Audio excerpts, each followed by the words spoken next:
Hello, it's a very lovely good evening from here in Delhi, and as always, hope that each one of you are absolutely fine, happy, and of course in fine spirits. And as always, we too on our part pray to the Almighty to give you supreme amount of health, happiness, and of course joy. तो बेटे इन शब्दों के साथ अब हम start करने जा रहे हैं एक बहुत ही फॉर्मेडेबल टॉपिक, इंडियाज 103। इंडियाज 103 ये रफ शीट्स है, बताने की मुझे जरूरत नहीं है। इंडियाज 103 सबको मालूम है कि इसका ताल्लुक जो है वो business combination in corporate restructuring से है, और ये बड़ा अहम फॉर्मेडेबल और बहुत ही इंपॉर्टेंट टॉपिक है एग्जामिनेशन के पॉइंट ऑफ व्यू से। अगर हम पिछले 4-5 साल के अटेम्प्ट के क्वेश्चन पेपर्स को देखें तो तकरीबन हर क्वेश्चन पेपर में इस चैप्टर में से क्वेश्चन आया हुआ है।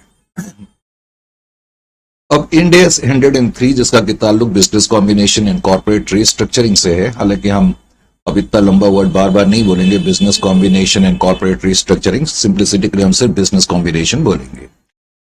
इंडियाज 103 जो कि बेस्ड है IFRS 3 पर, करेक्ट। ऑफ कोर्स ये अप्लाई करता है बिजनेस कॉम्बिनेशंस पर, तो जाहिर है कि पहले हमें जरा स्टैंडर्ड के बारे में मालूम होना चाहिए। और जहां तक इस पर्टिकुलर चैप्टर का सवाल है, जो हमारे नोट्स हैं, हम बाद में देखेंगे कि हमने नोट्स में तकरीबन 18 से 20 सेक्शंस रखे हुए। 18 से 20 सेक्शंस का मालूम मतलब क्या हुआ, जैसे कि फर्स्ट सेक्शन है उसका ताल्लुक है questions related to NCI, goodwill calculation etcetera.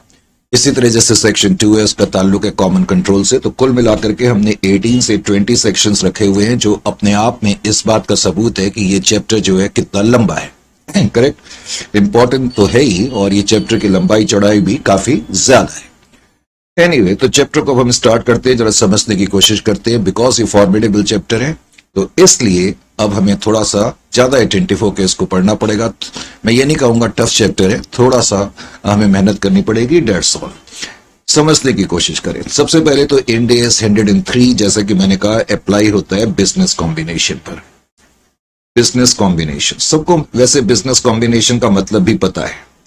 Mostly you are well aware of what is business combination. इससे पहले कि मैं बिजनेस कॉम्बिनेशन के बारे में बताऊं, मैंने ये तो बताया कि इंडियाज 103 अप्लाई होता है बिजनेस कॉम्बिनेशंस पर, लेकिन इससे पहले कि हम बिजनेस कॉम्बिनेशन का मतलब समझें, पहले ये समझने की कोशिश करें। सपोज कोई एंटिटी है, लेट अस से एंटिटी ए है। इस एंटिटी ने, मान लेते हैं कि एंटिटी बी के 70% शेयर्स खरीद लिए। जितनी भी एंटिटी बी की शेयर कैपिटल है उसमें से 70% स्टेक्स जो है इस एंटिटी ने खरीद लिए। इसका मतलब सपोज हम सिंप्लिसिटी के लिए मान लें कि जो कंपनी बी है उसके 1 लाख शेयर्स है, total number of shares 1 lakh, और हम ये भी मान लेते हैं कि एक शेयर 10 रुपए का है। अब कंपनी बी के टोटल 1 लाख शेयर्स हैं। अगर 1 लाख शेयर्स में से 70% शेयर कंपनी ए के हाथ में आ जाएं तो इसका क्या मतलब होगा। अब इस लेवल पे ये बताते हुए अच्छा तो नहीं लगता, लेकिन आपको मालूम है इसका मतलब ये हो गया कि जो कंपनी बी है अब वो हमारे पूर्ण नियंत्रण में है, हमारे पूरे कंट्रोल पे है। आपको मुझसे बेहतर मालूम है कि अगर किसी कंपनी के 50% से ज्यादा शेयर कैपिटल हमारे हाथ में आ जाएं तो बिकॉज किसी कंपनी में मेजॉरिटी डिसीजंस वोटिंग राइट से पास होते हैं, और अब बिकॉज हमारे पास 70% ऑफ शेयर्स हैं तो इसका मतलब 50% से ज्यादा के वोटिंग राइट्स अब हमारे हैं। तो हम जो चाहेंगे वो इस कंपनी से कराएंगे, क्योंकि इस कंपनी के ऊपर अब हमारा मेजॉरिटी कंट्रोल है, मेजॉरिटी शेयर हमारे पास है। तो जब किसी दूसरी एंटिटी के 50% से ज्यादा स्टेक्स अगर हमारे हाथ में आ जाएं तो इसका मतलब वो कंपनी का कंट्रोल हमारे हाथ में आ जाता है। तो मान लेते हैं कि कंपनी ए ने कंपनी बी के 70% स्टेक्स खरीद लिए। अब ये जो कंपनी के टोटल शेयर्स हैं, जैसा कि मैंने कहा, उसमें से 70% तो कंपनी ए के पास है, तो बाकी जो 30% शेयर्स हैं जाहिर है कि वो भी शेयर होल्डर्स के पास होंगे। सिंप्लिसिटी के लिए हम उनको अदर शेयर होल्डर्स बोल देते हैं, वो अदर शेयर होल्डर्स के पास है। बाकी 70% हमारे पास है, लेकिन हमारे पास जब 70% शेयर्स हैं तो हमारा इस कंपनी के ऊपर कंट्रोल है। लेकिन जो बचे हुए शेयर होल्डर्स हैं, भले ही उनके पास 30% शेयर्स हैं, लेकिन उनका कंट्रोल इसके ऊपर नहीं है। इसलिए जो बचे हुए शेयर होल्डर्स होंगे उनको हम नॉन कंट्रोलिंग इंटरेस्ट होल्डर बोलेंगे। क्या बोलेंगे? Non controlling interest holder, non controlling interest holders. Interest holders, interest का मतलब यहां हिस्से से है। जब मैं किसी कंपनी के शेयर खरीदता हूं तो उस कंपनी में कुछ हिस्सा मेरा हो जाता है। तो 30% जो शेयर होल्डर्स हैं वो उनका कुछ हिस्सा तो है, लेकिन उनका इस कंपनी के ऊपर कंट्रोल नहीं है। इसलिए इंड एस 103 की जो टर्मिनोलॉजी है उसके अंतर्गत हम इनको नॉन कंट्रोलिंग इंटरेस्ट होल्डर बोलेंगे। पहले तो यह समझ में आना चाहिए। और जो कंपनी ए है, अगर अकाउंटिंग लैंग्वेज का हम यूज करें तो हम कह सकते हैं कि ये अब पेरेंट एंटिटी है, ये एक पेरेंट एंटिटी है। और कंपनी बी, बिकॉज अब कंपनी बी को हमारा कहना मानना पड़ेगा, वो हमारे नियंत्रण में है, इसीलिए कंपनी बी को हम सब्सिडियरी कंपनी बी कह सकते हैं। ये रफ वर्क है, अभी आपको कुछ लिखने की जरूरत नहीं है, सारी चीजें मैं फेयर में लिखाऊंगा, तुम्हें मालूम ही है। तो मैंने इस एग्जाम्पल के सहारे तुम्हें यह बताने की थोड़ा सा कोशिश करी कि किस तरह से कंट्रोल हमारे पास आता है, नंबर एक, और नॉन कंट्रोलिंग इंटरेस्ट होल्डर का क्या मतलब है।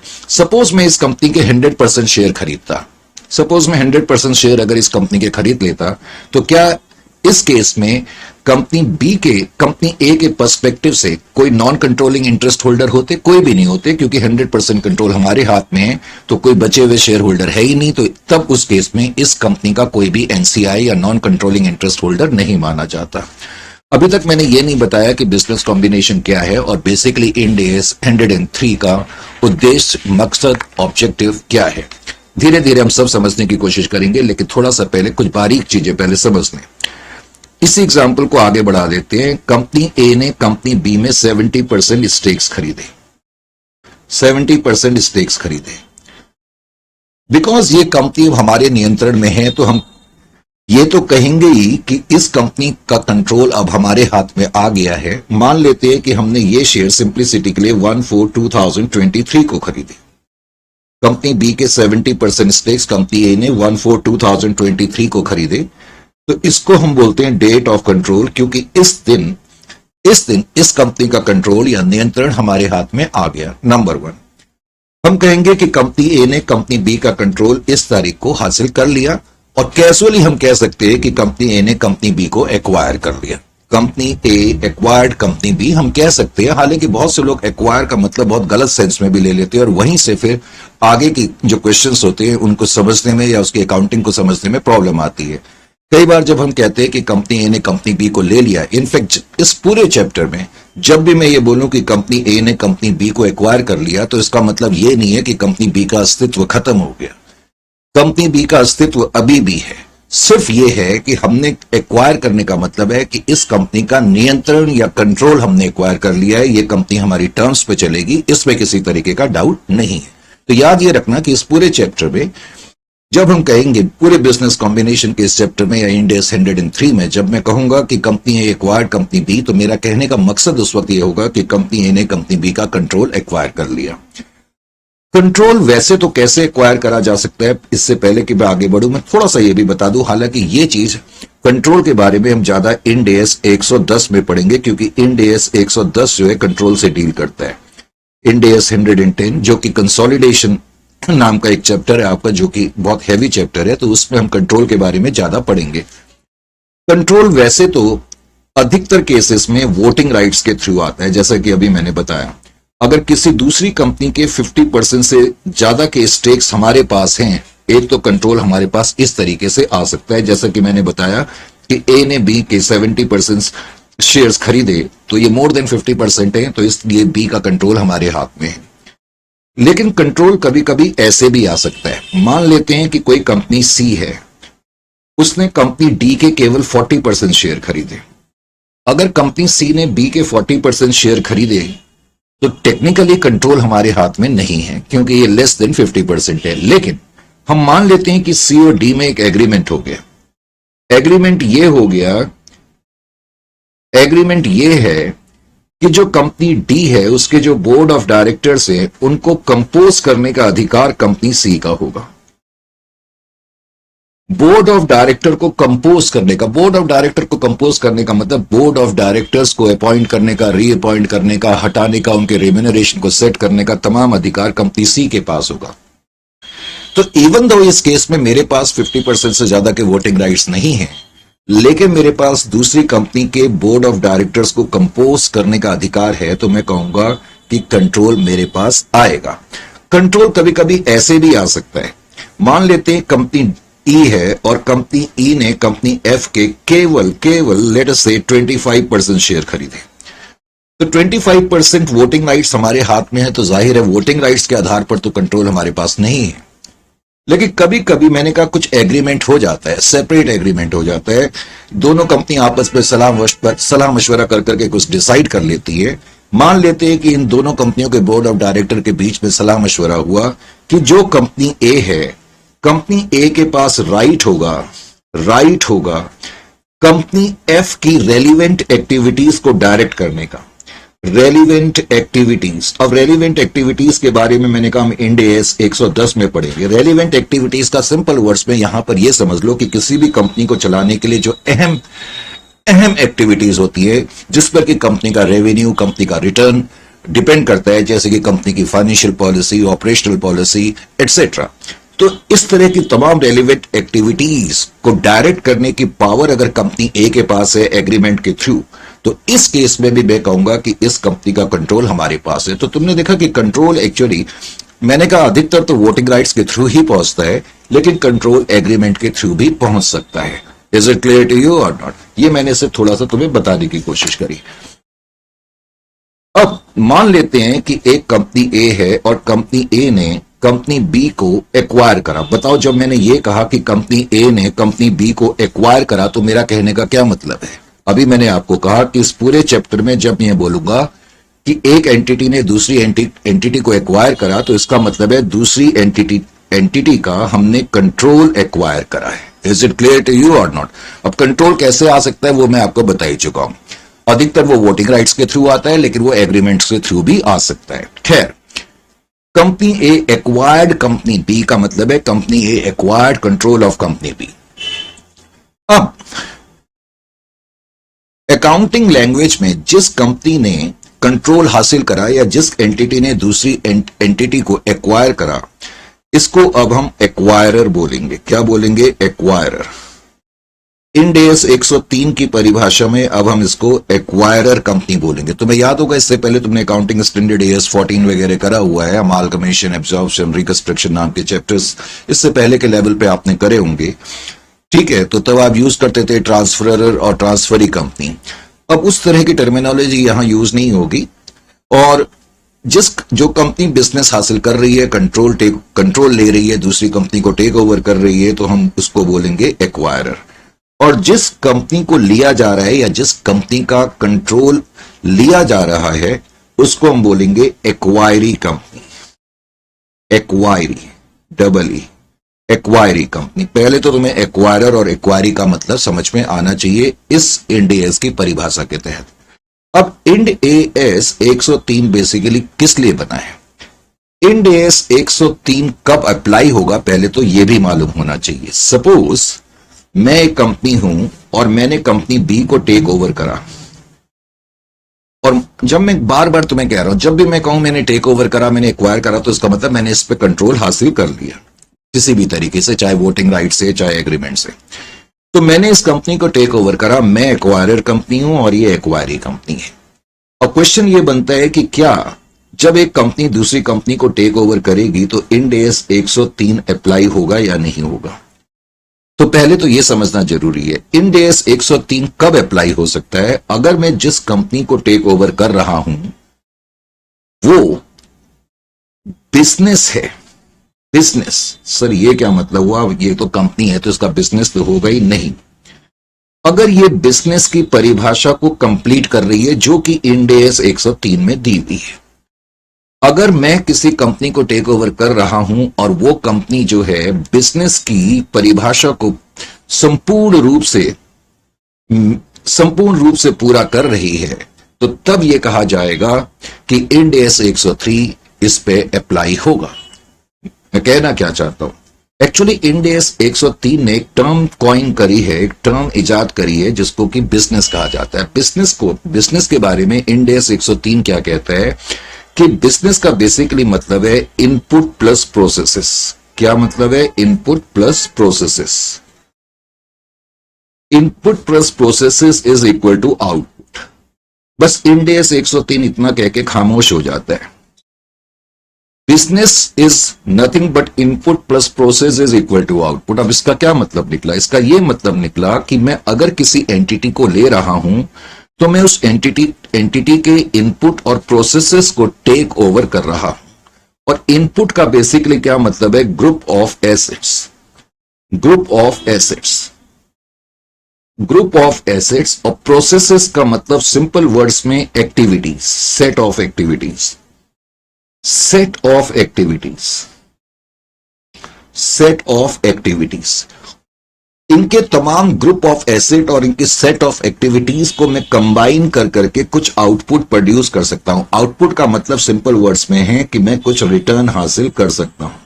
तो अगर मैं ये कहता हूं कि मैंने किसी एंटिटी का बिजनेस टेक ओवर करा, तो इसका मतलब है मैं उस एंटिटी के ग्रुप ऑफ एसेट्स को ले रहा हूं, उसके तमाम टेक्निक्स को, सेट ऑफ एक्टिविटीज का मतलब है उसकी टेक्निक्स को, उसकी नॉलेज को, उसकी टेक्निकल नो हाउ को, उसका टेक्निकल एक्सपर्टीज को मैं टेक ओवर कर रहा हूं। और उन दोनों को कंबाइन करके मैं इस पोजीशन में हूंगा कि मैं कुछ आउटपुट यानी कि कुछ रिटर्न हासिल कर सकूं। रिटर्न किसी भी फॉर्म में हो सकता है, प्रॉफिट्स के फॉर्म में, डिविडेंड के फॉर्म में, इंटरेस्ट के फॉर्म में। Is it clear to you? यानी कि जब हम ये कहेंगे कि हमने किसी एंटिटी को टेक ओवर करा, किसी एंटिटी का हमने कंट्रोल हासिल करा, तो ये जरूरी है कि जिस एंटिटी को हम ले रहे हैं, that must meet the definition of business. उस एंटिटी को बिजनेस की परिभाषा को पूरा करना जरूरी है, जिसको हम सिंपल अल्फाजों में कहेंगे कि वो एंटिटी एक बिजनेस होनी चाहिए। बिजनेस का मतलब है सिंपल वर्ड से कि हम उसके ग्रुप ऑफ एसेट्स और एक्टिविटीज को ले रहे हैं और उन दोनों को हम कंबाइन कर करके कुछ रिटर्न हासिल कर सकते हैं। तो इंड एस 103 तभी अप्लाई होगा जब कोई एंटिटी किसी दूसरी एंटिटी को टेक ओवर करेगी, उसका कंट्रोल हासिल करेगी, और वो एंटिटी अपने आप में बिजनेस की परिभाषा को पूरा करती है, तब इंड एस 103 अप्लाई होगा, नहीं तो नहीं होगा। फॉर एग्जाम्पल, सपोज एंटिटी ए ने एंटिटी बी से मान लेते हैं 2 मशीन खरीदी, 2 मशीन्स खरीदी। तो यहां हम कोई ग्रुप ऑफ एसेट्स और टेक्निक्स वगैरह या इनपुट्स और प्रोसेस दोनों नहीं ले रहे हैं। Are you getting my point or not? तो यहां इंड एस 103 अप्लाई नहीं हो सकता, क्योंकि अब की बार जब मैं ये कहूंगा मैंने एंटिटी बी का नियंत्रण हासिल करा, डायरेक्टली इनडायरेक्टली मैंने केवल 2 मशीन्स हासिल करी हैं, तो that is not constituting, that is not meeting the definition of business. इस केस में इंड एस 103 अप्लाई नहीं होगा। Is it clear to you?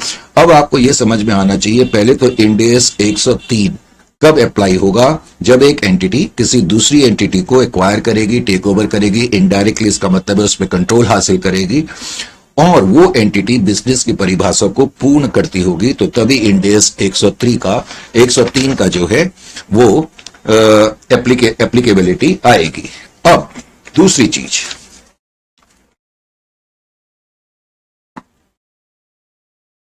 चीज, एंटिटी ए ने एंटिटी बी को टेक ओवर करा, 70% स्टेक्स इस पे हासिल करें। हम उसी एग्जाम्पल को आगे चल रहे हैं लेकर के, करेक्ट? अब जब आप किसी एंटिटी को टेक ओवर करेंगे, तो अगर तो आप उस एंटिटी के पूरे शेयर लेंगे, तब तो एनसीआई का कोई कॉन्सेप्ट नहीं होगा। एनसीआई मैंने बोला था नॉन कंट्रोलिंग इंटरेस्ट होल्डर। लेकिन अगर मैं कह रहा हूं कि जो बी की 100% शेयर कैपिटल है, उसमें से 70% शेयर अब कंपनी ए के पास हैं, तो इसका मतलब कंपनी ए के जितने भी शेयर्स हैं, अब कहा जा सकता है वो 2 पार्टियों के हाथ में है।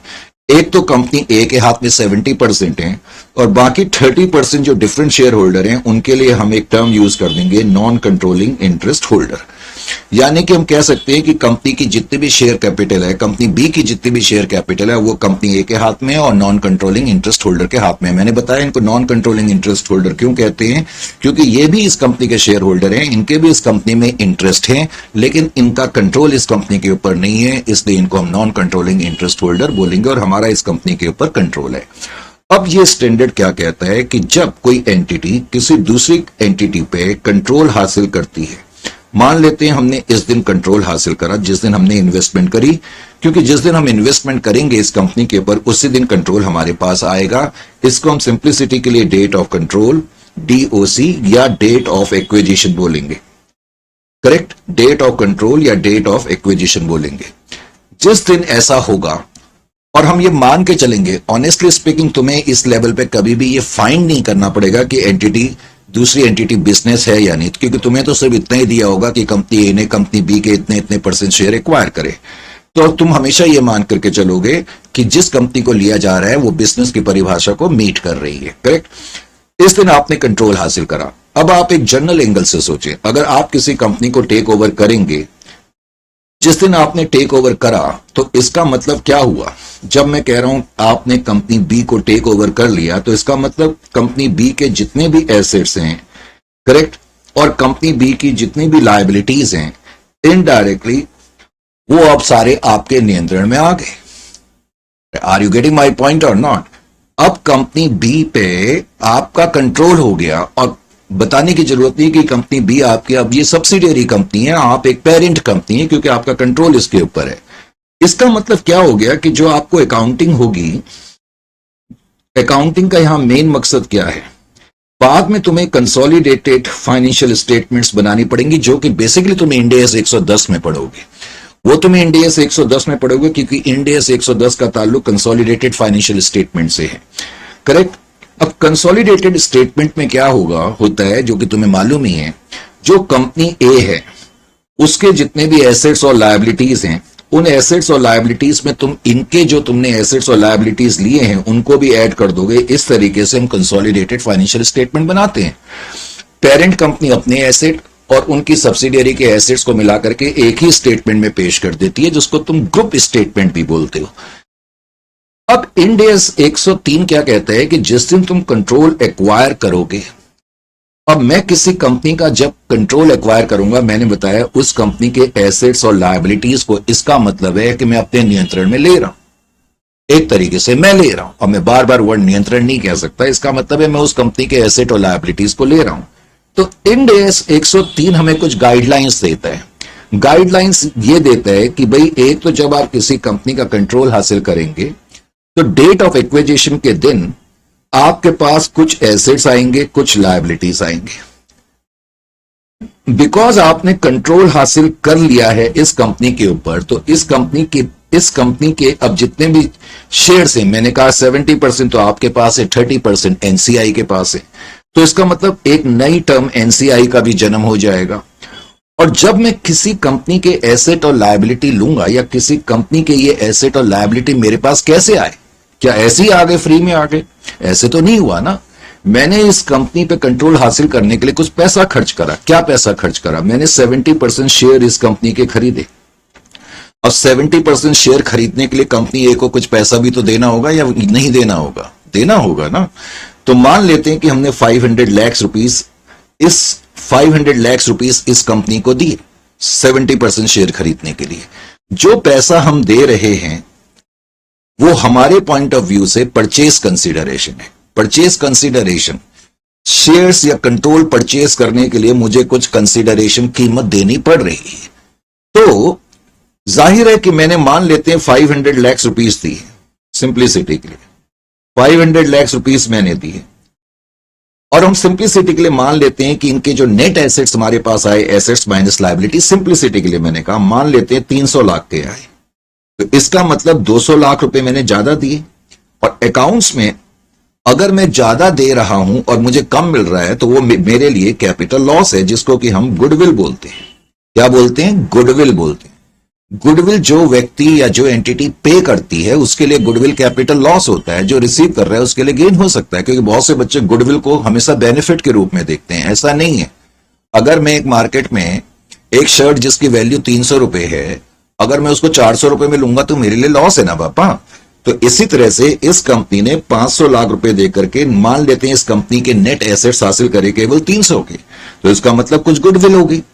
तो स्टैंडर्ड क्या कहता है कि जब आप किसी कंपनी पे कंट्रोल हासिल करेंगे, नंबर 1, एक तो उस कंपनी के कुछ एसेट आपके पास आएंगे, आप कुछ लायबिलिटी भी एज्यूम करोगे, कुछ NCI का भी केस होगा। अगर आपने 100% शेयर एक्वायर करें तब NCI का केस नहीं होगा, और कुछ गुडविल का केस भी हो सकता है।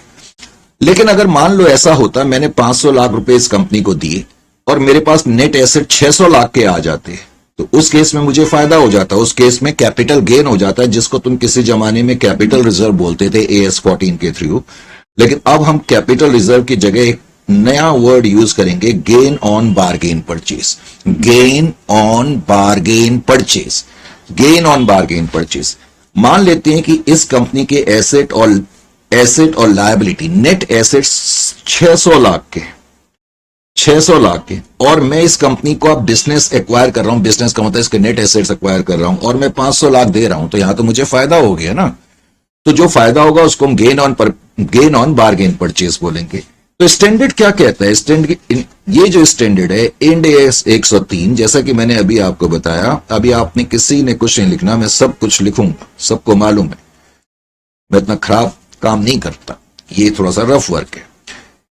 तो आपने जिस दिन डेट ऑफ कंट्रोल, जिस दिन आपने कंट्रोल हासिल करा, उस दिन आपके पास कुछ एसेट आए, कुछ लायबिलिटी आएगी, उस दिन कुछ NCI का कॉन्सेप्ट भी हो जाएगा, क्योंकि कुछ शेयर्स आपके पास है, जिस कंपनी को आप टेक ओवर कर रहे हैं उस पर कंट्रोल तो आपका है, लेकिन उस पर कुछ हिस्सा नॉन कंट्रोलिंग इंटरेस्ट होल्डर का भी है, और कुछ गुडविल की बात भी हो सकती है, या फिर गेन ऑन बारगेन परचेज की बात भी हो सकती है। अब स्टैंडर्ड क्या कहता है? ये तो मैंने जनरल सी चीज बताई ना कि हमने किसी का बिजनेस लिया तो ऐसा होगा। तो स्टैंडर्ड क्या कहता है? ये इंड AS 103 क्या कहता है? इंड AS 103 कहता है कि डेट ऑफ कंट्रोल के दिन इंड AS 103 हमें कुछ गाइडलाइंस, कुछ हमें क्या बोलते हैं रूल्स, कुछ गाइडेंस प्रदान करता है। किस चीज के लिए? कि हम जो एसेट्स ले रहे हैं, जो लायबिलिटीज ले रहे हैं, और उस दिन जो NCI का कॉन्सेप्ट होगा, गुडविल का जो होगा, गेन ऑन बारगेन परचेज होगा, इनकी किस तरीके से रिकग्नाइजेशन होगी और किस तरीके से मेजरमेंट होगी, ये स्टैंडर्ड कहता है। अब आगे भी थोड़ा चलते हुए नहीं, अब बात आती है अकाउंटिंग पे। अभी मैं इन चीजों के बारे में चर्चा करूंगा डिटेल में। अब थोड़ा सा अकाउंटिंग के बारे में पहले बात कर लें। सबसे पहला स्टेप तो ये स्टैंडर्ड क्या कहता है? इंड AS 103 के तहत जब आप अकाउंटिंग करेंगे, पहले तो मैं इससे पहले कि आगे बढ़ूं, शुरू में मैं एक बात क्लियर कर दूं कि इंड AS 103 जो है वो अकाउंटिंग की जो गाइडलाइंस देता है, वो इन दी बुक्स ऑफ एक्वायरर के लिए देता है, इन दी बुक्स ऑफ एक्वायरर के लिए देता है। ये एक्वायरर जो टेक ओवर कर रहा है, जो कंट्रोल हासिल कर रहा है, ये एक्वायरर की बुक्स के लिए ये स्टैंडर्ड जो है बेसिकली गाइडलाइन प्रस्तुत करता है। बस शुरू से ही मैंने ये पहले बात बता दी, इस बात को आपने अपने ध्यान में रखना है और जाने नहीं देना है अपने दिमाग से। सबसे पहले तो अकाउंटिंग करते वक्त आपको क्या करना होगा, ध्यान से सुने ये बात, ये बड़ा इंपॉर्टेंट पॉइंट है, लाइटली मत ले। बहुत से बच्चे सोचते क्या रफ वर्क चल रहा है, फटाफट क्यों नहीं काम कर देते, ऐसे नहीं होता पढ़ाई। मान लेते हैं कंपनी A ने कंपनी B का बिजनेस टेक ओवर करा। ध्यान से देखो मैं क्या कह रहा हूं। कंपनी A ने कंपनी B का बिजनेस टेक ओवर करा, क्या मतलब निकला इसका? कंपनी A ने कंपनी B का कंट्रोल हासिल करा। गुड। कौन सी कंपनी एक्वायरर है? सर कंपनी A एक्वायरर है। वेरी गुड, लग रहा है लेक्चर सुन रहे हो। कौन सी कंपनी एक्वायरी है? कंपनी B एक्वायरी कंपनी है। जो एक्वायरर है इस केस में, बिकॉज A ने बिजनेस टेक ओवर करा या कंट्रोल हासिल करा, तो ये एक्वायरर तो है। वैसे हम इसको आम बोलचाल की भाषा में, अकाउंटिंग की परिभाषा में, आम बोलचाल की भाषा में नहीं, अकाउंटिंग परिभाषा में लीगल एक्वायरर कहेंगे। लीगल एक्वायरर, क्योंकि लॉ की नजर में A इसको टेक ओवर कर रहा है, तो निश्चित रूप से A ही लीगल एक्वायर है लॉ की निगाहों में, और B जो है लीगल एक्वायरी है। क्या है? Legal acquiree. क्या कहा मैंने? इसको पहले ध्यान से सुने। B लीगल एक्वायरी है। Is it clear to you और नॉट? अब निश्चित रूप से मैंने कहा इंड AS 103 एक्वायरर की बुक्स के लिए बना है, तो अकाउंटिंग किसकी बुक्स में होनी चाहिए आप मुझे बताओ। अकाउंटिंग इस केस में मैंने कहा कंपनी A ने कंपनी B को लिया, तो अकाउंटिंग किसकी बुक्स में होनी चाहिए? निश्चित रूप से आप बोलेंगे सर A की बुक्स में होनी चाहिए। मैं पूछूंगा क्यों, तो आप बोलोगे कि वो एक्वायरर है। बिल्कुल ठीक। जिस तरीके से अभी तक मैंने आपको बताया उस तरीके से आपका आंसर बिल्कुल ठीक है। मैंने यही कहा कि एक्वायरर की बुक्स में अकाउंटिंग होगी, लेकिन यहां पर स्टैंडर्ड क्या कहता है कि आपको ध्यान रखना होगा, अकाउंटिंग जो होगी वो हमेशा अकाउंटिंग एक्वायरर में होगी, अकाउंटिंग एक्वायरर में होगी। अकाउंटिंग जो होगी वो लीगल एक्वायरर या लीगल एक्वायरी में नहीं होगी, वो अकाउंटिंग एक्वायरर में होगी। सर ये अकाउंटिंग एक्वायरर क्या है, यही तो मैं तुम्हें पॉइंट बताना चाह रहा हूं। हालांकि तुम्हारे लेवल पे ऑनेस्टली स्पीकिंग इस तरीके का पॉइंट बहुत रेयर से रेयर आ सकता है, लेकिन फिर भी तुम्हें अलर्ट रहना चाहिए, तुम्हें मालूम सब चीज होनी चाहिए। अब तुम पढ़ रहे हो सिर्फ ये नहीं कि एग्जाम क्लियर करना है, अब कल आगे भी जाओगे ना, बड़े बड़े इंटरव्यू भी तो देने हैं बाबा, वहां पर कैसे कैसे क्वेश्चन पूछते हैं, उस समय तुम्हें ये चीज का बच्चे बहुत नेग्लेक्ट करते हैं। मैंने अपने पिछले 30 साल के टीचिंग एक्सपीरियंस में और कई कंपनी में बोर्ड ऑफ इंटरव्यू में का पार्ट होने के नाते मैं आपसे कह रहा हूं, इसलिए ध्यान से सुनिए। एंड जो अकाउंटिंग करी जाएगी वो लीगल एक्वायरर या लीगल एक्वायरी की बुक्स में नहीं करी जाती है, अकाउंटिंग एक्वायरर में करी जाएगी, लेकिन वो अकाउंटिंग एक्वायरर में करी जाएगी। अब अकाउंटिंग एक्वायरर का क्या मतलब है, वैसे तो ए बी को ले रहा है तो यही लीगल एक्वायरर है। और अगर मान लो मैं इस क्वेश्चन में तुम्हें इतनी सी स्टेटमेंट दूं कि company A to control of company B या company A acquired 70% stakes in company B, तो उस केस में तुम्हारा आंसर होना चाहिए sir company A legal acquirer है और ये अकाउंटिंग एक्वायरर भी है।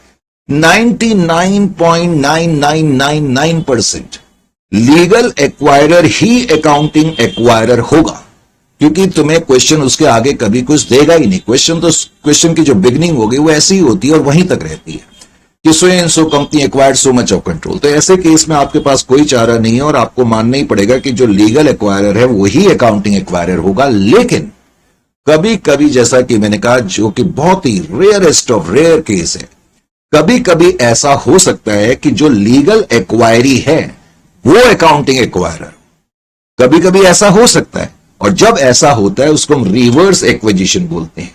क्या बोलते हैं? Reverse acquisition. तो ये बात मैंने आपको क्यों बताई कि हमें तो इवेंचुअलिटी कोई भी चीज ऐसी हो जाए तो हमें उसके लिए तैयार रहना चाहिए। तो आपको ये चीज मालूम होना चाहिए। रिवर्स एक्विजिशन का मैंने एक सेक्शन अलग से बनाया हुआ है जिसमें हम अलग से क्वेश्चंस करेंगे, लॉन्ग क्वेश्चंस करेंगे। तो मैंने वैसे जो तुम्हें बात बताई वो ये कि जो लीगल एक्वायरर होगा वही अकाउंटिंग एक्वायरर होगा, इसमें कोई डाउट नहीं है। लेकिन बहुत रेयर केस में कभी कभी ऐसा हो सकता है कि जो लीगल एक्वायरी है अकाउंटिंग पर्पस के लिए वो एक्वायरर माना जाएगा। फॉर एग्जाम्पल ऐसा कब हो सकता है, मान लेते हैं कंपनी ए है, कोई कंपनी है, कंपनी ए कंपनी बी को टेक ओवर करा, लेट अस से 70% शेयर एक्वायर करे। अब मैंने जैसा कि कहा ये लीगल एक्वायरर है, इसमें कोई डाउट नहीं, और ये लीगल एक्वायरी है, इसमें भी कोई डाउट नहीं, क्योंकि ए ले रहा है तो ये तो बड़ी साफ दिखने वाली चीज है, तो इसलिए ये लीगल एक्वायरर है, लीगल एक्वायरी है। लेकिन मान लेते हैं कि इन दोनों के बीच में एक समझौता हो गया। समझौता ये हो गया, भले ही ए ने 70% इस कंपनी के शेयर खरीदे, लेकिन समझौते के अंतर्गत कि सारा अधिकार, सारी रेलिवेंट एक्टिविटीज को डायरेक्ट करने का अधिकार कंपनी बी का रहेगा। तो उस केस में माना यह जाएगा कि भले ही ए ने बी को ले लिया है, फिर भी कंट्रोल जो है वो बी के हाथ में है। Are you getting my point or not? ऐसा होता है कई बार, प्रैक्टिकल लाइफ में ऐसा होता है, तो इसीलिए यह कॉन्सेप्ट बना है। हो सकता है ऐसा, अब तुम बोलोगे सर ऐसा कैसे हो सकता है? मान लेते हैं कि कंपनी बी छोटी फर्म है, लेकिन इसमें कुछ ऐसे लोग भरे पड़े हैं जो सुपर एक्सपर्ट है। और मान लेते हैं आजकल स्टार्टअप का जमाना है और ये बड़ी कंपनी है, पुरानी कंपनी है, लेकिन ये स्टार्टअप के फील्ड में आना चाहती है। ये नए जमाने की कंपनी है, छोटी कंपनी है, इसके पास पैसा भी कम है, लेकिन इसके पास इंटेलिजेंसी, इंटेलेक्चुअल पावर, एक्सपर्टीज जो है ट्रिमेंडस है। तो ऐसे केस में कंपनी ए कहेगी ठीक है हम तुम्हारे 70% शेयर खरीद रहे हैं, लेकिन फिर भी ऐसा है कि आप ही सारे काम झाम दे। तो उस केस में टेक्निकली कंट्रोल बी के पास है, तो हम कह सकते हैं कि कंट्रोल जिसके पास रहता है वही अकाउंटिंग एक्वायरर होगा और उसी की बुक्स में एंट्रीज करी जाएंगी। लेकिन मैंने जब तुम्हें यह कहा ए ने बी के 70% शेयर खरीदे, उसके बाद मैंने आगे यह भी बताया ना कि company B will take control of, ऐसा कुछ एग्रीमेंट होगा। लेकिन मैंने कहा मोस्टली तुम्हें क्वेश्चन में कुछ नहीं दिया रहता है, इसलिए तुम्हें इस पॉइंट की बिल्कुल चिंता करने की जरूरत नहीं है। तुम्हारी लेवल पे जो लीगल एक्वायरर होगा वही अकाउंटिंग एक्वायरर होगा। लेकिन कभी इवेंचुअलिटी में ऐसा लिखा हो तो तुम्हें यह मालूम होना चाहिए। तो सबसे पहला स्टेप तो यह है कि हमें यह पहचानना आना चाहिए कि अकाउंटिंग एक्वायरर कौन है। हालांकि यह पहला स्टेप स्टैंडर्ड कहता है, लेकिन ये प्रैक्टिकल लाइफ के लिए कहता है। जब तुम प्रैक्टिकल लाइफ में पहुंचोगे तब तुम्हें वहां पर देखना पड़ेगा भाई अकाउंटिंग एक्वायरर कौन है। इस लेवल पे तो जो एक्वायर कर रहा है तुम्हारे लिए वही अकाउंटिंग एक्वायरर होगा। स्टेप नंबर 2 क्या कहता है? अब स्टेप नंबर 2 कहता है एक बार जब आपको पता लग गया कि अकाउंटिंग एक्वायरर कौन है, अब मान लेते हैं कि ए ने बी को टेक ओवर करा, और मान लेते हैं, जब मैं कह रहा हूं टेक ओवर करा तो इसका मतलब कंट्रोल हासिल करा, और मान लेते हैं कि कंट्रोल 1/4/2023 को हासिल करा। करेक्ट? मैंने थोड़ी देर पहले बताया था ये डेट ऑफ कंट्रोल है। इस दिन कंट्रोल ए के पास आ गया। मान लेते हैं कि बी बिजनेस है और ए लीगल एक्वायरर भी है, अकाउंटिंग एक्वायरर भी है। तो स्टैंडर्ड ये कहता है कि दूसरा स्टेप है आपको डेट ऑफ कंट्रोल या डेट ऑफ एक्विजिशन फाइंड करना। ये आपका दूसरा स्टेप है। हालांकि इसमें भी आपके लिए कोई प्रॉब्लम नहीं होनी चाहिए। भाई आपने जिस तारीख को इन्वेस्टमेंट करी वही आपकी डेट ऑफ एक्विजिशन या डेट ऑफ कंट्रोल होगी, इसमें भी कोई प्रॉब्लम की बात नहीं है। अब स्टैंडर्ड तीसरी बात क्या कहता है अकाउंटिंग के लिए? कहता है एक बार जब ये पता लग जाए कि कौन सी तारीख को कंट्रोल आपके पास आया, अब आप उस दिन क्या करेंगे? रिकॉग्नाइज क्या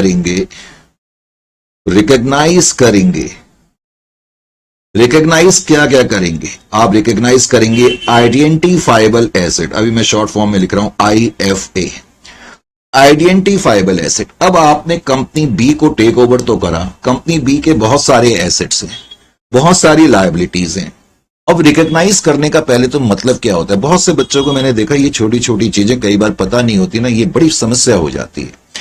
मान लेते हैं, अब वैसे तो मेरी शॉपिंग करने की ज्यादा आदत है नहीं, तो मैं मालूम है वैसे भी अपने मम्मी डैडी से तुम पूछोगे, खासतौर से अपने डैडी से जब तुम पूछोगे, अपने पापा से जब पूछोगे, तो वो तुम्हें ज्यादा बेहतर पोजीशन में बताएंगे कि बेटे मैरिज के बाद ना इस तरह के काम जो है वो बेसिकली पापा के अंडर में रहते ही नहीं है। तो ये काम बेसिकली तुम्हें मालूम है कि वाइफ ज्यादा करती हैं और हम लोगों के हाथ में ये काम कम होते हैं। लेकिन खैर चलो, एक दिन कहने पर वाइफ के मैं शॉपिंग करने चला गया, वाइफ ने बोला कुछ फर्नीचर वगैरह ले आओ। अब तुम्हें मालूम है मेरे जैसे आदमी को ज्यादा ये चीजें पता नहीं है, ना फर्नीचर का, ना सब्जी का, ना वेजिटेबल्स का, क्या उनका रेट चल रहा है, क्या चल रहा है, कैसे हैं। खैर मैं मार्केट में अपने हिसाब से कुछ चेयर्स लानी थी, मान लेते हैं मैं 5 चेयर्स लेके आ गया। अब मैंने देखा वेखा कुछ नहीं, मैं लेकर के आ गया, मुझे ज्यादा मैं पता है शॉपिंग करनी आती नहीं है। अब जब मैं घर में आ गया, सामान भी रख दिया, करेक्ट।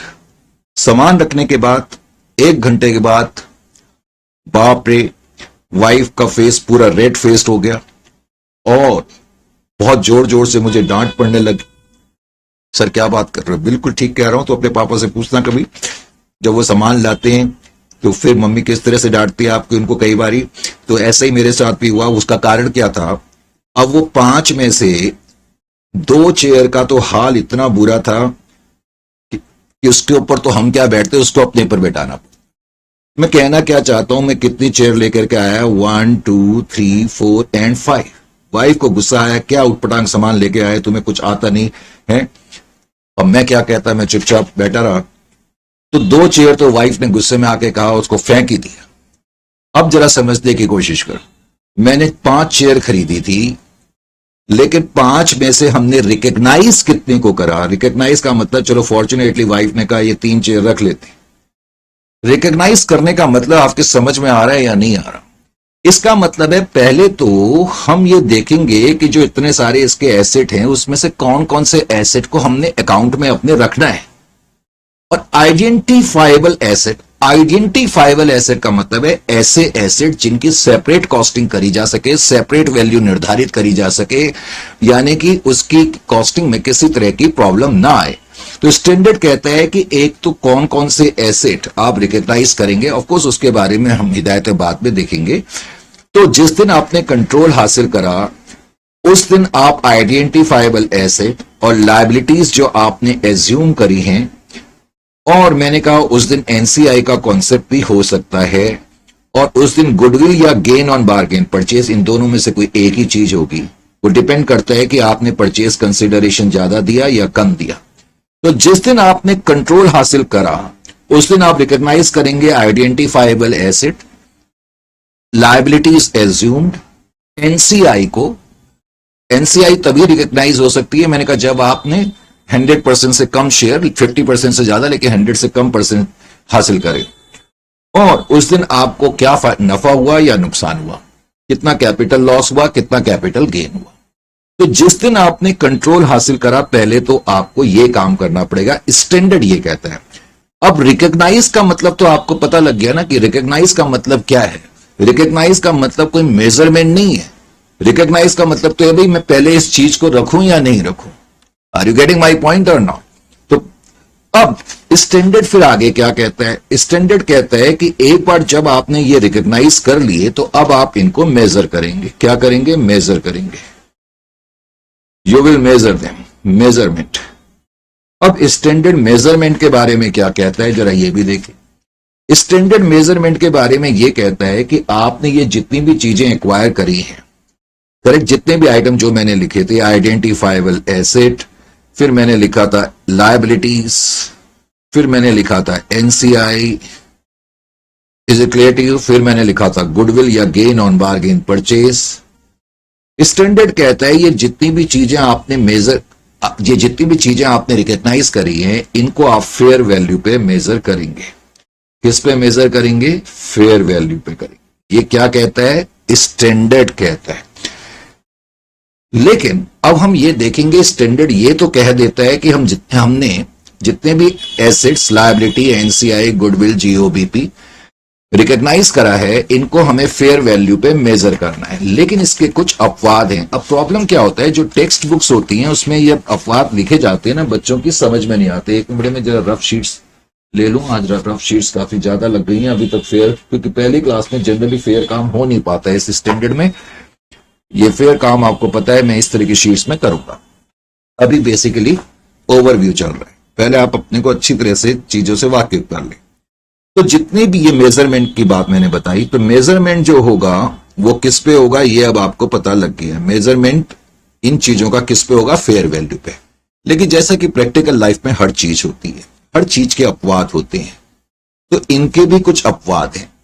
अब ये चीजें तुम्हें बहुत अच्छी तरह मालूम होनी चाहिए, क्योंकि आपके जो छोटे क्वेश्चन आएंगे, एक तो लॉन्ग क्वेश्चंस होते हैं, जो छोटे क्वेश्चंस होंगे वो इस टॉपिक पर होते हैं। कई बार बच्चे ये पढ़ते ही नहीं है। प्रॉब्लम तो ये है, एक्सेप्शंस, हर चीज के कुछ अपवाद होते हैं। अभी हमने दो चीजें पढ़ी कि डेट ऑफ कंट्रोल के दिन हम इन चीजों को एक तो रिकॉग्नाइज करेंगे और उसके बाद हम इनको मेजर करेंगे। अब मेन चीज है कि जो मेजरमेंट होती है वो फेयर वैल्यू पे होती है। करेक्ट, फेयर वैल्यू पे, स्टैंडर्ड के मुताबिक। ये स्टैंडर्ड कह रहा है, लेकिन मैंने कहा इसमें कुछ एक्सेप्शंस हैं, कुछ अपवाद हैं। अपवाद क्या है? अब ये चीज ना आपको बहुत अच्छी तरह से आनी चाहिए। रफ शीट्स पे जरा पहले किनारे रख दूं, ये बार बार गिर जाती है ना तो थोड़ी समस्या हो जाती है। तो इनमें कुछ अपवाद हैं, जो अपवाद आपको पहले तो मालूम होने चाहिए। मैंने रफ शीट्स इधर रख दी हैं।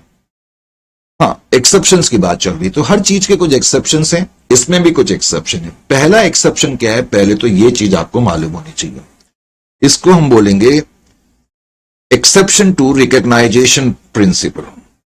Recognition principal.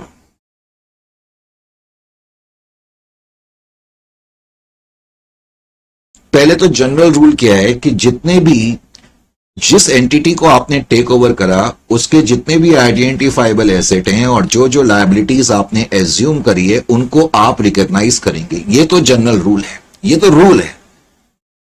जब हम इस रूल के खिलाफ चले जाएंगे तो तब वो अपवाद बन जाएगा, एक्सेप्शन बन जाएगा। मैं कहना क्या चाहता हूं, जैसे कि मान लेते हैं मैंने कंपनी बी को टेक ओवर करा। अब कंपनी बी को मैंने टेक ओवर तो करा, लेकिन कंपनी बी की हम मान लेते हैं कोई कंटिंजेंट लायबिलिटी है, कोई कंटिंजेंट लायबिलिटी है। आपको मालूम है कंटिंजेंट लायबिलिटी का एग्जैक्ट मतलब क्या है? बताओ पहले, देखें जरा कौन सा स्टैंडर्ड कंटिंजेंट लायबिलिटी पे से डील करता है।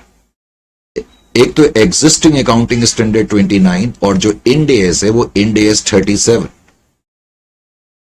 इंड एएस 37, वैसे ये दोनों कहने के लिए अलग अलग हैं, 99% ये दोनों स्टैंडर्ड सेम है। एग्जिस्टिंग अकाउंटिंग स्टैंडर्ड एएस 29 और इंड एएस 37 डील करते हैं कंटिंजेंट लायबिलिटी से। कंटिंजेंट लायबिलिटी का पहले तो मतलब मैं तुम्हें याद दिला दूं। मान लेते हैं ये मेरी बैलेंस शीट की डेट है।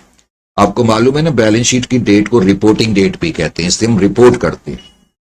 बैलेंस शीट की डेट के दिन अगर आपके ऊपर कोई ऑब्लिगेशन है, ऑब्लिगेशन का मतलब एक ऐसा दबाव जिससे आप छूट नहीं सकते, एक ऑब्लिगेशन है, एक दबाव है, कंपल्सन है।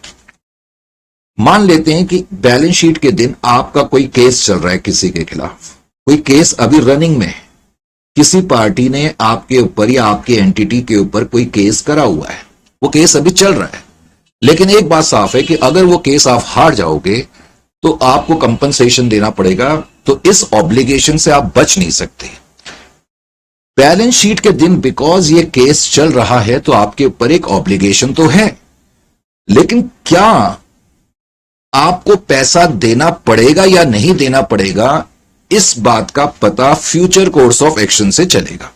प्रॉब्लम ये है, तो बैलेंस शीट की डेट को जब दबाव आपके ऊपर होता है किसी चीज का, उसको तो कहते हैं प्रेजेंट ऑब्लिगेशन। प्रेजेंट का क्या मतलब है? बहुत से लोगों को अकाउंट से प्रेजेंट का मतलब नहीं पता रहता। प्रेजेंट ऑब्लिगेशन का मतलब है obligation on the reporting date, obligation on the reporting date.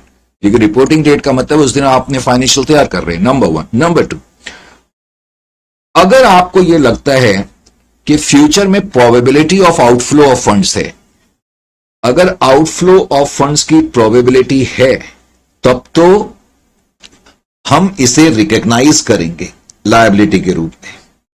लेकिन अगर प्रोबेबिलिटी ऑफ आउटफ्लो नहीं है, प्रेजेंट ऑब्लिगेशन है लेकिन probability of outflow of funds भी है, तब तो ये लायबिलिटी के रूप में रिकॉग्नाइज होगी। नहीं तो फिर ये कंटीजेंट लायबिलिटी के रूप में फुटनोट में रिकॉग्नाइज होती है। यहां तक ठीक है, ये तो मैंने एक जनरल सी बात बताई। लॉजिकली क्या होता है, यानी कि तब ये कंटीजेंट लायबिलिटी के रूप में रिकॉग्नाइज होगी। अब लॉजिकली तो रूल क्या है, मैंने जो आपको बात बताया, जब हम किसी कंपनी को टेक ओवर करते हैं नॉर्मली, और अगर उस कंपनी की कोई कंटीजेंट लायबिलिटी है तो हम उसको रिकॉग्नाइज नहीं करते, नॉर्मली हम रिकॉग्नाइज नहीं करते, ये तो है जनरल रूल। लेकिन इंड AS 103 क्या कहता है कि अगर आपने किसी एंटिटी को टेक ओवर करा, यानी कि इसका कंट्रोल टेक ओवर करा, तो उस कंपनी की अगर कोई कंटीजेंट लायबिलिटी है तो आप उसको रिकॉग्नाइज करेंगे, चाहे probability of outflow of funds हो या ना, irrespective of the fact whether there is probability of outflow of funds or not, you are going to recognize it। इसलिए ये रिकॉग्नाइजेशन प्रिंसिपल का अपवाद है। यानी कि डेट ऑफ कंट्रोल के दिन जब आप एसेट्स लायबिलिटी रिकॉग्नाइज करेंगे तो कभी कभी हम जनरल रूल्स के खिलाफ जाएंगे, तो उसको लिए इंड AS 103 क्या कहता है ये आपको मालूम होना चाहिए। तो रिकॉग्नाइजेशन प्रिंसिपल का ये एक्सेप्शन है, क्योंकि जनरली रिकॉग्नाइजेशन प्रिंसिपल ये कहता है कि contingent liability of the entity should not be actually recognised in the books of the acquirer. लेकिन इंड AS 103 क्या कहता है कि आप इसको रिकॉग्नाइज करेंगे चाहे probability of outflow of funds हो या ना हो। यह बात समझ में पहले आपके आ जानी चाहिए। उसके बाद कुछ और एक्सेप्शन है, ये बीच बीच में रफ शीट्स के बीच में क्या हो रहा है। फिर क्या एक्सेप्शन है? अगली एक्सेप्शन है जिसको हम बोलते हैं exceptions to recognisation and measurement. Recognisation and measurement, अब ये जो हैं, जो मैं अब लिखाऊंगा, ये एक्सेप्शन है रिकॉग्नाइजेशन एंड मेजरमेंट की। सर इसका क्या मतलब है? पहले तो मैं जो कह रहा हूं उस पर ध्यान दो। सपोज मैंने किसी कंपनी का कंट्रोल हासिल करा, और जिस कंपनी का मैं कंट्रोल हासिल कर रहा हूं, मान लेते हैं उसकी इनकम टैक्स के रूप में कोई लायबिलिटी है, मान लेते हैं उसके कोई एम्प्लॉय बेनिफिट्स के रूप में लायबिलिटी है, उस कंपनी ने अपने कुछ एम्प्लॉयज को भी पैसा देना होगा, ये सब लायबिलिटी के आइटम। हम ये भी मान लेते हैं कि उस कंपनी का कोई एसेट भी है, जिसका नाम मैंने क्या लिखा, इंडिम्निफिकेशन एसेट। इंडिम्निफिकेशन एसेट का क्या मतलब है पता है? इंडिम्निफाई का क्या मतलब है? इंडिम्निफाई का मतलब है कंपनसेट करना, कंपनसेट करना। सपोज किसी पार्टी ने मेरे को कहा हुआ है कि अगर ऐसा होगा तो वो हमें कंपनसेट करेगी, यानी कि वो हमें इंडिम्निफाई करेगी। तो इस तरीके से कभी कभी इंडिम्निफिकेशन एसेट भी होते हैं, हालांकि इनको मैं कंटिंजेंट एसेट नहीं कहना चाहता, इंडिम्निफिकेशन एसेट होती, करेक्ट, कि अगर ऐसा हो जाएगा तो वो कंपनी हमें कंपनसेट करेगी। अब मान लेते हैं मैंने जिस कंपनी को टेक ओवर करा, कंपनी बी को, उसकी ये लायबिलिटीज हैं और उसके कुछ इस तरह के एसेट भी हैं, इंडिम्निफिकेशन एसेट और कुछ ये लायबिलिटीज हैं। अब नॉर्मल सर्कमस्टेंसेस में अगर मैं कंपनी बी को टेक ओवर करता तो नॉर्मल रूल तो यह है कि इन आइटम्स को हम रिकॉग्नाइज नहीं करते हैं। जनरल रूल तो यह है कि अगर कोई कंपनी है जिसको मैं टेक ओवर कर रहा हूं, उसकी जो इनकम टैक्स लायबिलिटी, मैं बोलूंगा भाई तुम अपनी इनकम टैक्स लायबिलिटी को खुद निपटो, मैं थोड़ी निपटूंगा। तुम्हारे एम्प्लॉयज हैं, अब तुमने अपने एम्प्लॉयज को जो पैसा देना है वो दो। और इसी तरह से वो कंपनी जिसको हम टेक ओवर कर रहे हैं वो भी नहीं चाहेगी कि उनको जो पैसा मिलना है, जो मुआवजा मिलना है वो हमें मिले। तो हम क्या, जो कंपनी जिसको हम टेक ओवर कर रहे हैं वही हमें ये एसेट नहीं देगी, लेकिन फिर भी मैं कह रहा हूं कि हम इस एसेट को भी नहीं लेंगे। जनरल रूल ये है कि इस तरह की लायबिलिटी और इस तरह के एसेट्स को हम रिकॉग्नाइज नहीं करते हैं, हम रिकॉग्नाइज नहीं करते हैं, ये जनरल रूल है। लेकिन इंड AS 103 क्या कहता है, पहले तो जरा ये देखें।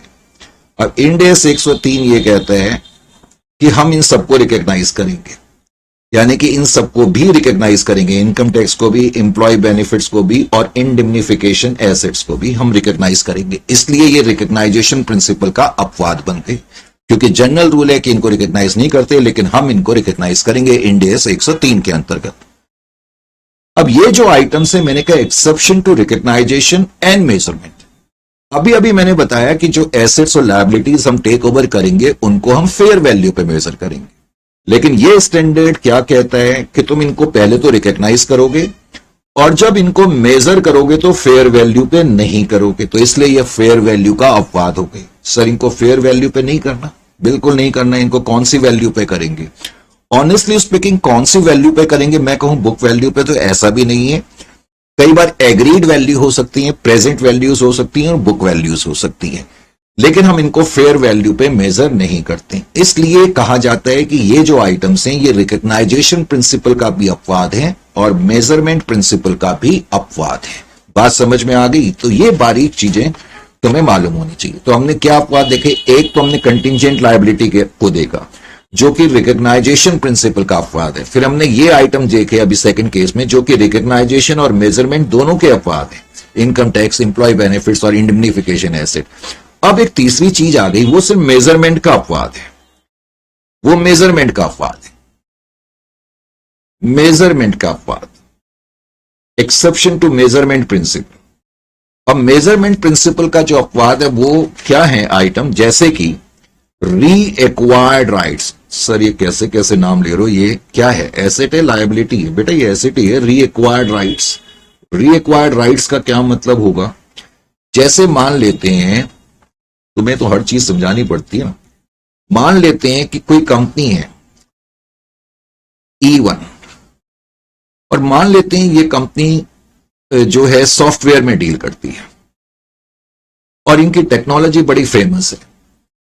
तो एक दूसरी कंपनी ने, मान लेते हैं F1 ने, इस कंपनी से कांटेक्ट करा कि आप अपनी टेक्नोलॉजी हमें दे दो, ये हमारी फ्रेंचाइजी बन के काम कर रही है। अच्छी बात है। तो हमने अपनी टेक्नोलॉजी, अपने राइट्स इनको दे दिए, हमने राइट्स इनको दे दिए। लेकिन मान लेते हैं 9-10 साल के बाद हमारी कंपनी ने इस कंपनी को टेक ओवर कर लिया, F1 को टेक ओवर कर लिया। इनडायरेक्टली इसका मतलब है जो राइट्स हमने दिए थे वो राइट्स हमारे पास वापस आ गए। इसको री एक्वायर्ड राइट्स कहते हैं। ये भी एसेट है। बात समझ में आ रही है कि नहीं आ रही? तो एक तो री एक्वायर्ड राइट्स, फिर शेयर बेस्ड पेमेंट जो कि एक चैप्टर भी है तुम्हारा, शेयर बेस्ड पेमेंट्स, और उसके बाद assets held for cell. Assets, तुम्हें पता है बैलेंस शीट में एसेट्स हेल्ड फॉर सेल अलग आइटम के रूप में दिखाए जाते हैं, मतलब सेपरेट लाइन आइटम के रूप में दिखाए जाते हैं। ये मेजरमेंट का अपवाद है। कैसे? क्योंकि मैंने अभी बताया कि स्टैंडर्ड कहता है कि एसेट्स लायबिलिटी जो आपने टेक ओवर करे हैं जनरली उनको फेयर वैल्यू पे मेजर करना होगा।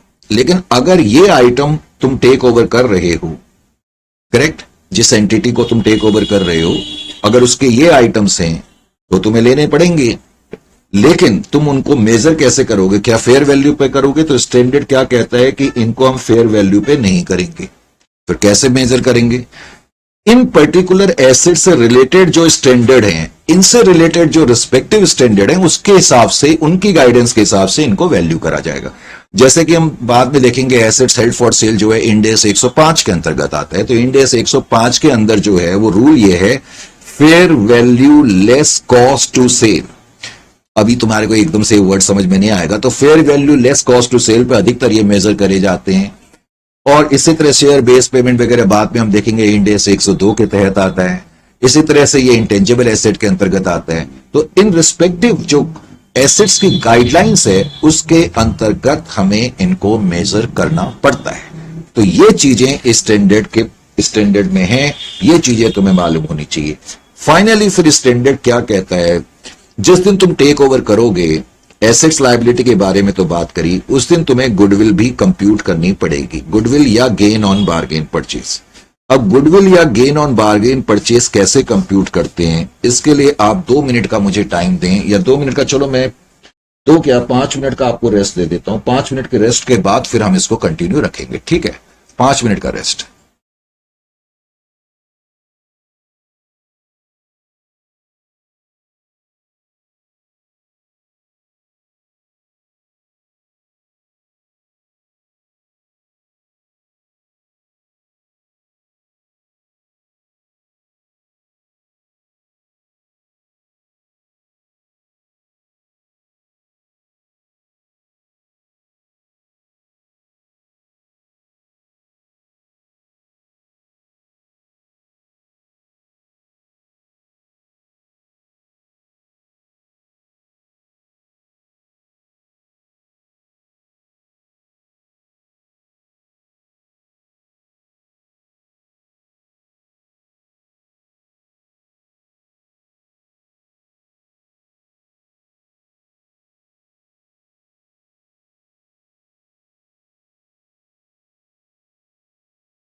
तो वेलकम अगेन।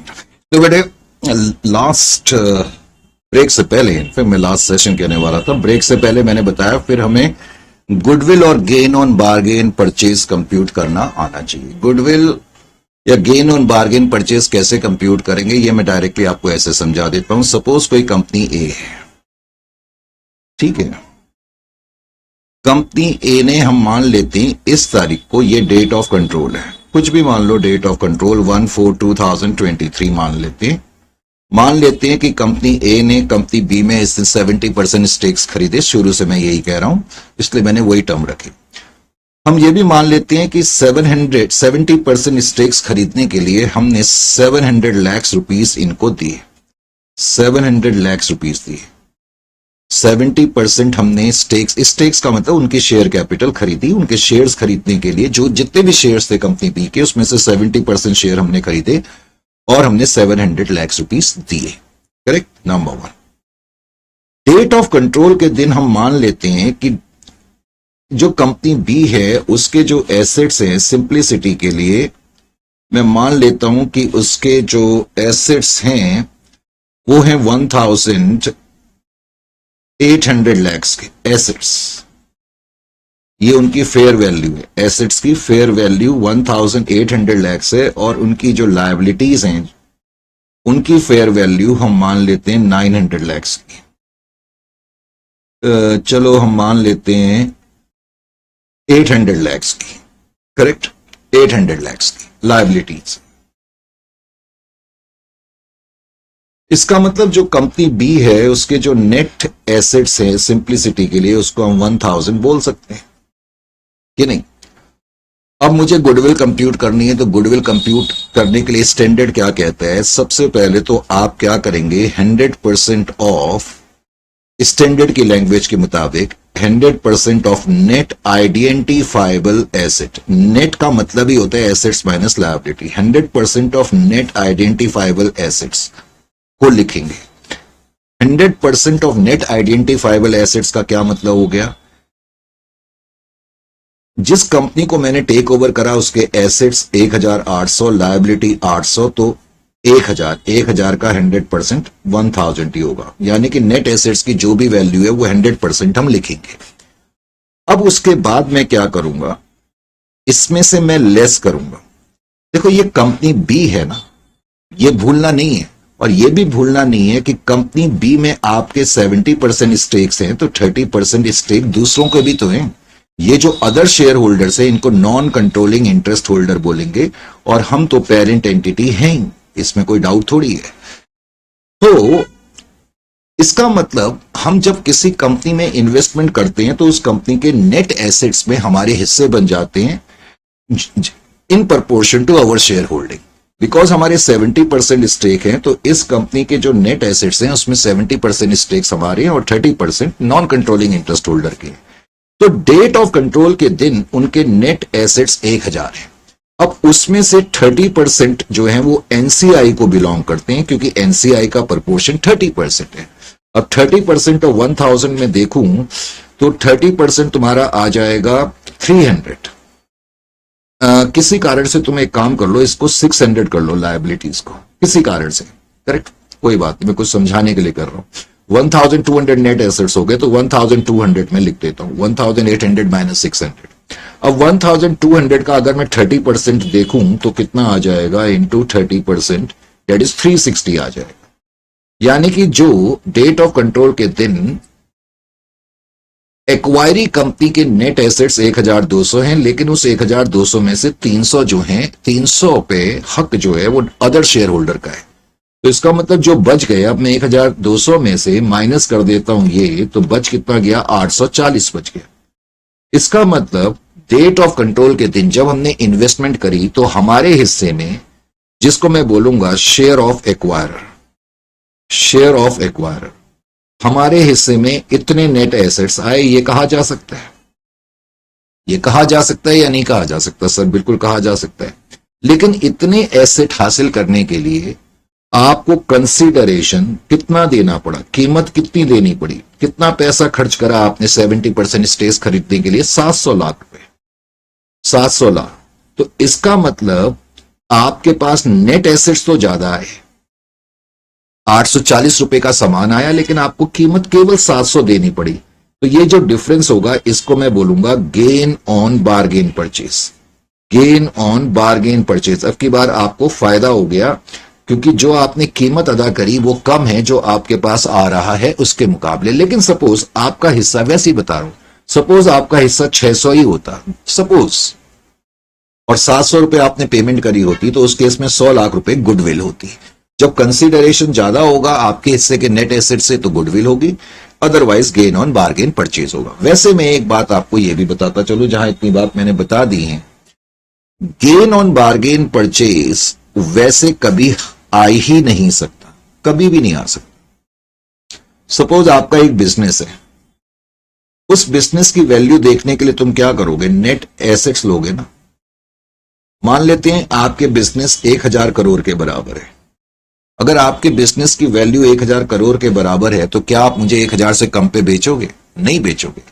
तो logically gain on bargain purchase कभी भी पॉसिबल नहीं हो सकता, लेकिन रेयर केसेस में ऐसा हो सकता है। ऐसा तब हो सकता है अगर आपको अपना बिजनेस किसी मजबूरी के तहत बेचना पड़े, किसी कंपल्सन के तहत बेचना पड़े, या क्या बोलते हैं किसी दबाव के तहत बेचना पड़े। वो दबाव किसी भी तरह का हो सकता है, इकोनॉमिक हो सकता है, पॉलिटिकल हो सकता है, जियो पॉलिटिकल हो सकता है। तो किसी भी दबाव के तहत जब कोई कंपनी अपना बिजनेस बेचती है तो तब ऐसा हो सकता है कि आप अपनी बिजनेस की वैल्यू से कम पर बेचे, तो तब तो गेन ऑन बार्गेन परचेज आ सकता है, otherwise gain on bargain purchase कभी भी नहीं आ सकता। Is it clear to you और नॉट? ये बात समझ में आई या नहीं? अब जो भी मैंने डिस्कशन करा है यहां ध्यान दें। पहले मैं जरा जो भी डिस्कशन अभी मैंने आपसे करा, अभी तक जो मैंने करा, पहले मैं जरा उसके बारे में आपसे चर्चा कर लूं। करेक्ट, उसके बारे में मैं आपसे चर्चा कर लेता हूं। लीजिए जी, आप पॉज कर करके इनको नोट करेंगे जैसे कि मैंने करे हुए। अब लिखाने की अलग से इसलिए जरूरत नहीं है क्योंकि सब चीज मैं आपको बता चुका हूं। Business combination and corporate restructuring Ind AS 103, जो कि डिपेंड करता है इंटरनेशनल फाइनेंशियल रिपोर्टिंग स्टैंडर्ड 3 पर। मैंने जो चीजें बताई वही चीजें मैंने इसमें लिखी हुई हैं। Standard provide some guidelines and establishes some principles and requirements for an acquirer with respect to recognition and measurement of identifiable assets, liabilities assumed, non-controlling interest, goodwill और gain on bargain purchase, जो कि मैं short form में GOBP लिखूंगा। यही मैंने आपको बताया था कि स्टैंडर्ड जो है कुछ गाइडलाइंस देता है, कुछ प्रिंसिपल्स देता है, correct, with respect to recognition and measurement of all these things. फिर इंड AS 103 मैंने बताया था कब अप्लाई होता है। Ind AS 103 applies to a transaction or event that meets the definition of business combination, तभी ये अप्लाई होगा। बिजनेस का सिंपल वर्ड्स में मतलब क्या है ये मैंने आपको बताया। बिजनेस का सिंपल वर्ड्स में मतलब है input plus processes which is equal to output. अब आपको मालूम होना चाहिए कि इनपुट का क्या मतलब है। इनपुट का मतलब है ग्रुप ऑफ एसेट, प्रोसेस का मतलब है set of activities, set of activities का भी मतलब technologies, workforce, man power, correct, expertise. तो इन दोनों को कंबाइन करके हम कैपेबल होने चाहिए इकोनॉमिक बेनिफिट्स हासिल करने के लिए। इकोनॉमिक बेनिफिट्स प्रॉफिट्स के रूप में, डिविडेंड के रूप में हो सकते हैं। तो अगर हम किसी एंटिटी को लें और वो एंटिटी बिजनेस की परिभाषा को पूरा करेगी तो तभी इंड AS अप्लाई होगा। फिर मैंने लिखा है term business combination refers to a transaction or an event in which. अब ये तो मैंने बिजनेस का मीनिंग बताया। अब बिजनेस कॉम्बिनेशन का क्या मतलब है? बिजनेस कॉम्बिनेशन का मतलब एक ऐसे इवेंट या ट्रांजैक्शन से है जिसमें कि एक्वायरर जो है, ये शीट नंबर 1 है, acquirer acquires control of one और मोर बिजनेसेस। तो जब हम एक या एक से ज्यादा बिजनेसेस का कंट्रोल हासिल करते हैं तो उसको हम बिजनेस, उस इवेंट को हम बिजनेस कॉम्बिनेशन बोलते हैं। एक्वायरर का मतलब मैंने तुम्हें बता ही दिया, is the entity that acquires the controls of the other entity. Acquiree is the entity whose control is being acquired। इसमें भी कोई मुझे बताने लायक नहीं है। अकाउंटिंग पे अभी मैंने लंबी चौड़ी चर्चा करी। मैंने बताया as per Ind AS 103 acquisition method shall be used for accounting of business combination.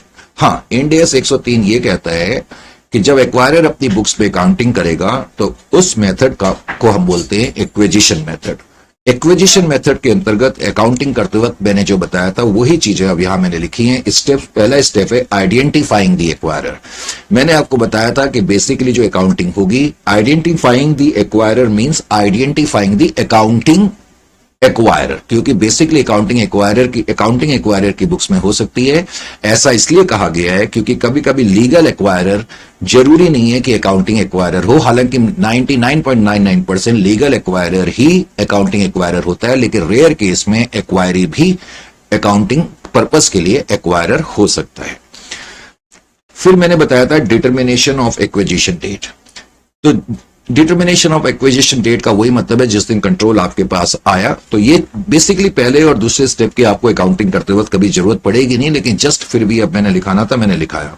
फिर मैंने बताया था recognition of identifiable asset, date of control के दिन रिकॉग्नाइजेशन ऑफ, पहले तो आप रिकॉग्नाइज करेंगे identifiable asset, liability assume, any NCI non controlling interest, any goodwill और gain on bargain purchase. Measurement, फिर मैंने आपको बताया था कि इन सारे आइटम्स को हम फेयर वैल्यू पे मेजर करते हैं। यहां मैंने एक लाइन लिखी हुई है, हालांकि ये लाइन मैं आगे डिस्कस करूंगा, और इस लाइन का ताल्लुक एनसीआई से है, बाद में हम देखेंगे, क्योंकि अभी तो मैंने तुम्हें यही बताया था कि जो एनसीआई है, मैंने अभी तुम्हें यह बताया कि मेजरमेंट सारे आइटम्स का फेयर वैल्यू पे होता है। हालांकि हमने कुछ अपवाद देख ही लिए हैं, और उन अपवादों में एक मेन पॉइंट यह भी है एनसीआई के बारे में। एनसीआई के बारे में क्या है कि जो एक्वायरर है उसको ये छूट दी है इंड एस 103 ने। एक्वायरर कंपनी के पास ये चॉइस है कि एनसीआई को वो मेजर कर सकती है फेयर वैल्यू के हिसाब से भी और प्रपोर्शनेट मेथड के हिसाब से भी। मैंने कहा इसका मतलब जो है जब हम आगे क्वेश्चन करेंगे तो तब समझ में आएगा, लेकिन अभी मैंने कहा यहां पर लिखाना है तो मैंने लिखा दिया। एक्वायरर के पास ये चॉइस है कि एनसीआई नॉन कंट्रोलिंग इंटरेस्ट को मेजर करा जा सकता है फेयर वैल्यू पर भी और प्रपोर्शनेट बेसिस पर भी। इसका क्या मतलब है ये हम आगे देखेंगे। फिर मैंने अब तुम्हें बता ही दिया कि एक्सेप्शन टू रिकॉग्नाइजेशन प्रिंसिपल, जिसमें मैंने तुम्हें कंटिंजेंट लायबिलिटी के बारे में बताया। कंटिंजेंट लायबिलिटी को हम रिकॉग्नाइज करेंगे irrespective of probability of outflow of funds, चाहे आउटफ्लो ऑफ फंड्स हो या ना हो। हालांकि जनरल रूल मैंने बताया था कंटिंजेंट लायबिलिटी के बारे में, क्या है ये कंटिंजेंट लायबिलिटी है CL. General rule regarding contingent liability is that contingent liability should be recognised only when there is probability of outflow of funds. तो कंटिंजेंट लायबिलिटी को हम रिकॉग्नाइज का मतलब अपनी बैलेंस शीट के अंदर, फाइनेंशियल के अंदर तभी लिखते हैं जब probability of outflow of funds होती है, अदरवाइज हम नहीं लिखते हैं, लेकिन यहां हमें लिखना पड़ेगा। फिर मैंने तुम्हें दूसरा एक्सेप्शन बताया था जो कि रिकॉग्नाइजेशन का भी अपवाद है और मेजरमेंट का भी, income tax, employ benefits and indemnification assets. मैंने बताया था एक तो हम इनको रिकॉग्नाइज करेंगे लेकिन हम इनको फेयर वैल्यू पे नहीं करेंगे। शेल बी रिकॉग्नाइज्ड पहले तो, and shall not be measured at fair value. अब इनको हम मेजर कर सकते हैं बुक वैल्यू पर भी, एग्रीड वैल्यू पर भी, प्रेजेंट वैल्यू पर भी, वो डिपेंड करता है कि क्या वैल्यूज हमारे सामने है। फिर तीसरा एक्सेप्शन है मेजरमेंट का, ये केवल मेजरमेंट प्रिंसिपल को है। इसमें मैंने अभी तुम्हें बताया reacquired rights, share based payment, assets held for sale. मैंने कहा ये सारे आइटम्स जो हैं इनको जब हम मेजर करेंगे तो फेयर वैल्यू पे नहीं करेंगे। इन तीनों से रिलेटेड जो स्टैंडर्ड है, इंटेंजिबल एसेट रिलेट करता है रीएक्वायर्ड राइट से, शेयर बेस्ड पेमेंट से डील करता है end S 102, assets held for cell से डील करता है इंड एस 105। तो उनकी जो गाइडलाइन है उन गाइडलाइन के अनुसार इनको जो है रिकॉग्नाइज करा जाता है। ये मैंने बताया, आप पॉज करके इनको अच्छी तरह से लिख लेंगे नोट्स, ठीक है। उसके बाद फिर मैंने अभी अभी आपको यह बताया मेजरमेंट ऑफ गुडविल और गेन ऑन बार्गेन परचेज।